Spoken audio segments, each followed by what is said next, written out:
A paz do Senhor Jesus, a todas as mulheres desse grupo.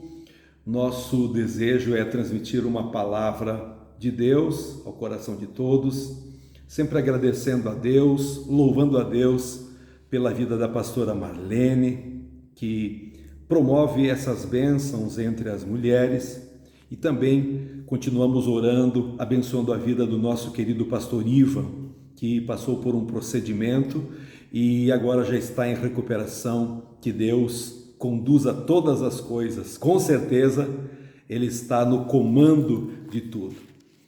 Queridas irmãs, o nosso foco para a mensagem de hoje está em Provérbios, capítulo 23.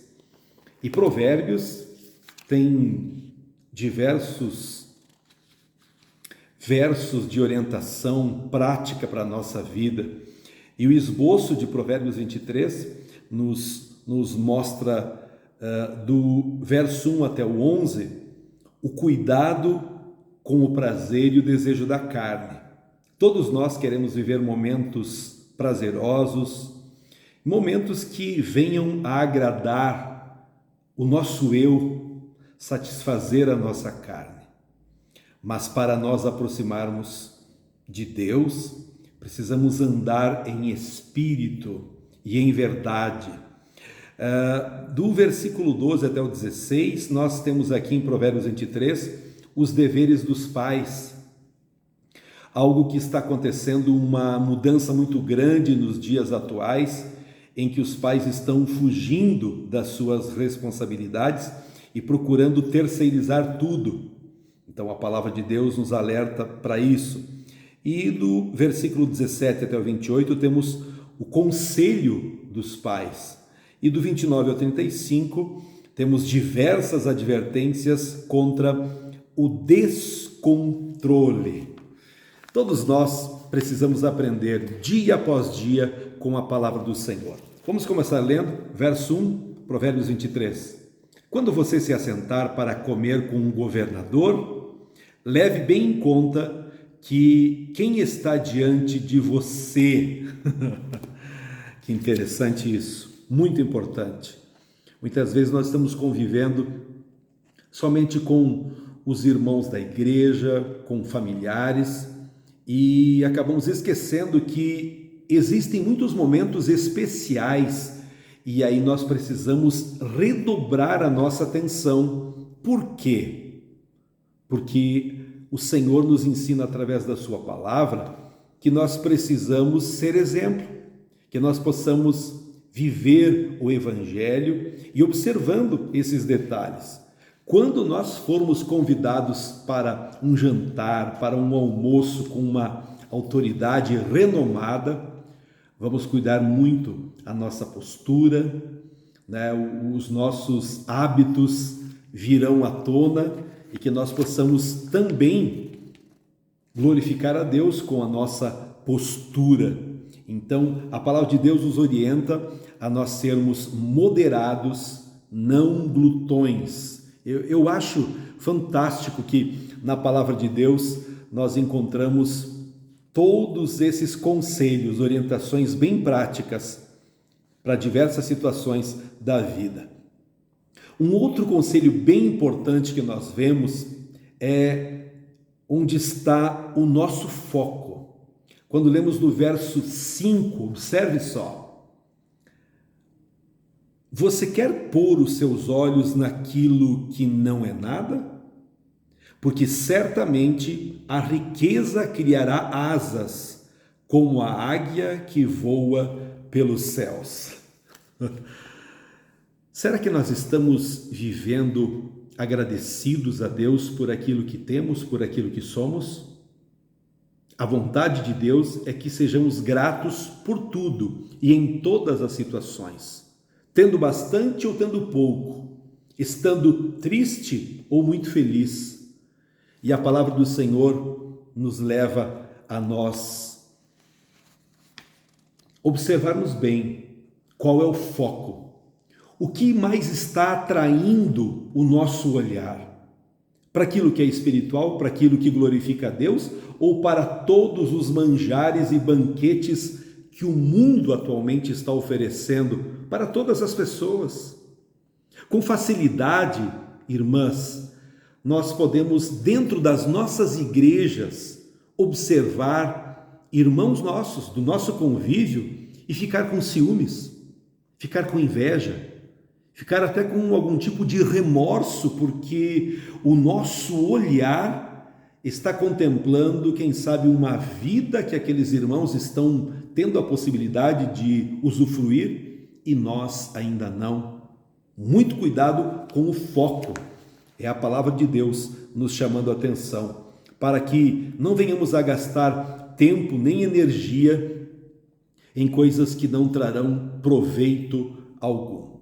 E mais uma vez, o autor aborda também na palavra do Senhor o tema voltado para a educação dos filhos. Quando vamos para o verso 13, nós encontramos essa orientação: não deixe a criança sem disciplina, porque se você a castigar com a vara, ela não morrerá. Você a castigará com a vara e livrará a alma dela do inferno. Muito forte essa palavra. Momento em que nós temos dentro das nossas igrejas o trabalho maravilhoso de irmãos e irmãs na área da psicologia e tantas formas que auxiliam. Porém, meus queridos, nós vemos de que o trajeto que o mundo procura nos impor, o trajeto que o mundo procura desenhar para nós, é bem diferente daquilo que a palavra de Deus nos apresenta, a Bíblia Sagrada. A Bíblia Sagrada nos leva a um caminho estreito, ao caminho correto, verdadeiro. Já as vãs filosofias desse mundo levam para um distanciamento do que é certo e daquilo que é de Deus. Nós que temos algumas décadas já, de vida, fomos criados num sistema, com a correção, com as palmadas, com os puxões de orelha. Mas hoje em dia, não é isso que estamos vendo acontecendo na maneira, na forma de criar os filhos.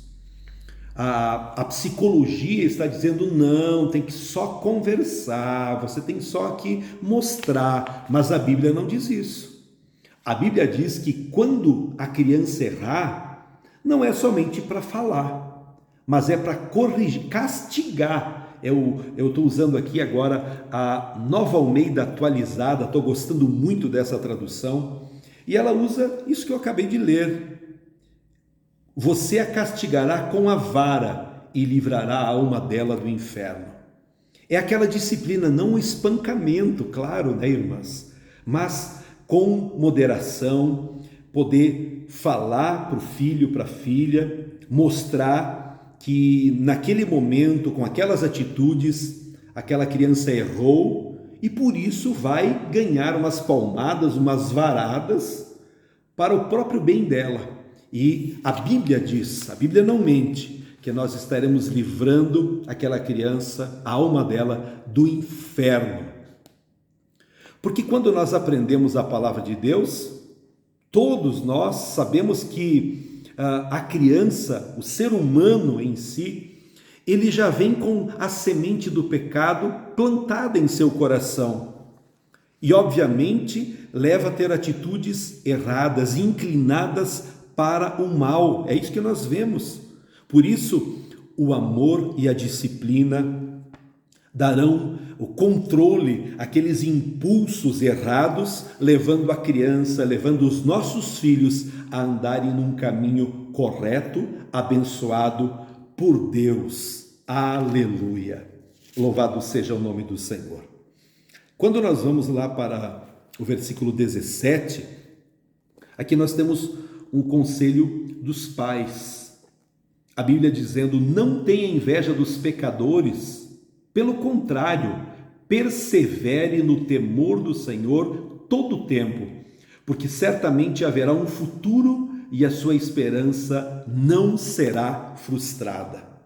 Quando nós voltarmos o nosso olhar, o nosso foco para o conselho da palavra de Deus, ouçam, nós nunca nos frustraremos. Somente colheremos coisas boas.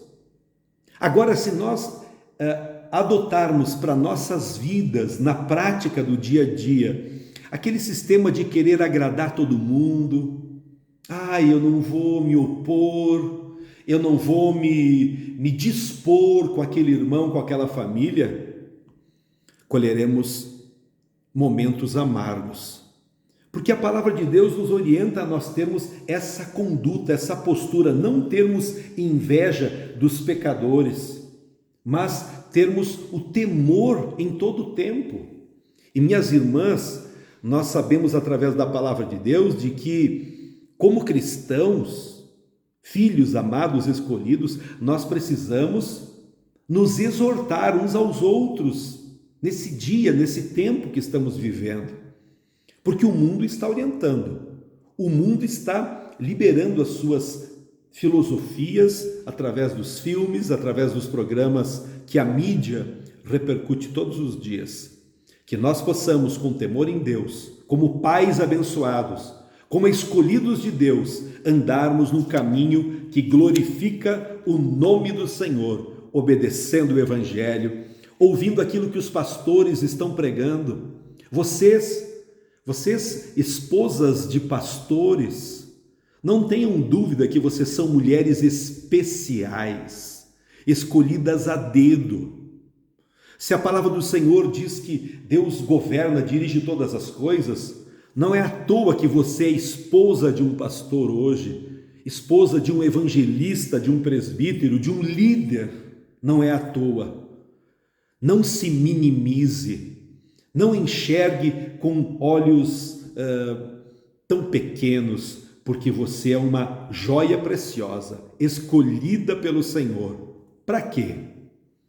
Para ir na igreja onde você está servindo a Deus, em primeiro lugar, ser luz, ser uma bênção, mas também incomodar algumas pessoas, falando a verdade, mostrando o caminho. E eu ousaria até de usar uma expressão que, se for preciso, que nós possamos nos indispor com algumas pessoas, para não sermos coniventes com o pecado, com a mentira, com uma vida cheia de negligência diante de Deus. Quando nós lemos aqui Provérbios 23, e eu aconselho que todos tirem um tempo para ler todo esse capítulo. Eu não vou ler todo ele aqui porque é uma mensagem breve, então se nós gastaríamos todo o tempo somente para a leitura, e aqui podemos compartilhar algumas colocações em cima dessa mensagem. Glória a Deus. Olha só, quando vemos o versículo 26. Meu filho, preste bem atenção no que eu digo, e que os seus olhos se agradem dos meus caminhos. Glória a Deus. O versículo 29, para quem são os ais? Para quem são os pesares? Para quem são as rixas? Para quem são as queixas? Para quem são os ferimentos sem motivo? E para quem são os olhos vermelhos? Irmãs abençoadas, nós conhecemos a realidade dentro das nossas igrejas, não conhecemos? Sim. Sabemos os casais que estão bem, aqueles que não estão. Sabemos os filhos que obedecem, aqueles que não obedecem. E a Bíblia está dizendo aqui, para quem são os ais? Para quem são os pesares, as queixas, os ferimentos sem motivos? A Bíblia mesmo vai responder. Diz o versículo 30, para os que se demoram em beber vinho, para os que andam buscando bebida misturada e por aí vai. E esse contexto, esta palavra nos leva a compreendermos de pessoas que estão convivendo conosco, que estão tomando ceia, que estão até ajudando na escala muitas vezes, mas estão cheios de ais, de ferimentos abertos, de dores, porque estão vivendo uma vida fora dos parâmetros da palavra de Deus. Estão vivendo uma vida distante daquilo que Deus apresenta para nós vivermos. E quem é que vai ensinar essas pessoas? o pastor e você, mulher. Você, mulher abençoada, mulher sábia, mulher escolhida por Deus para fazer a diferença. Que Deus abençoe você, que Deus abençoe o seu ministério para nós avançarmos, glorificando a Deus com a nossa postura. Ele nos pede para ceder e permitir que Deus governe a nossa vida, dirigindo o nosso coração. Que nós possamos, queridas irmãs, dar cada vez mais ouvidos e atenção à palavra do Senhor. Que através da meditação de Provérbios 23, eu vou parar por aqui, nós possamos olhar para dentro de nós, uma avaliação introspectiva, como nós estamos vivendo e não só pensando em nós, mas como nós podemos ser luz, como nós podemos ajudar pessoas que estão em meio a tantas provações e dificuldades. Aleluia! Eu quero fazer uma oração juntamente com vocês. Soberano Deus, meditamos aqui rapidamente alguns versículos da Tua Palavra. E a Tua Palavra é viva e eficaz e mais transbordante, aleluia, do que um rio, uma cachoeira. A Tua Palavra é mais afiada do que uma espada de 2 gumes e até mesmo em locais que a gente não quer que seja tocado. A Tua Palavra entra e toca, fazendo a transformação. Eu oro abençoando para que esta mulher consiga vencer suas dificuldades, seus medos, traumas, situações que têm gerado tanto ressentimento. Ó Deus, em nome de Jesus, eu libero uma palavra de perdão, de alegria, de renovação. A mão poderosa do eterno Deus sendo estendida para trazer vida abundante no coração dessa mulher e para toda a sua família também. Pai, muito obrigado pela Tua Palavra que nos renova, que nos reveste. Nós oramos agradecidos em nome de Jesus. Amém. Um abraço carinhoso a todas as irmãs, que Deus esteja sempre fortalecendo vocês nessa caminhada. Em nome de Jesus. Tchau.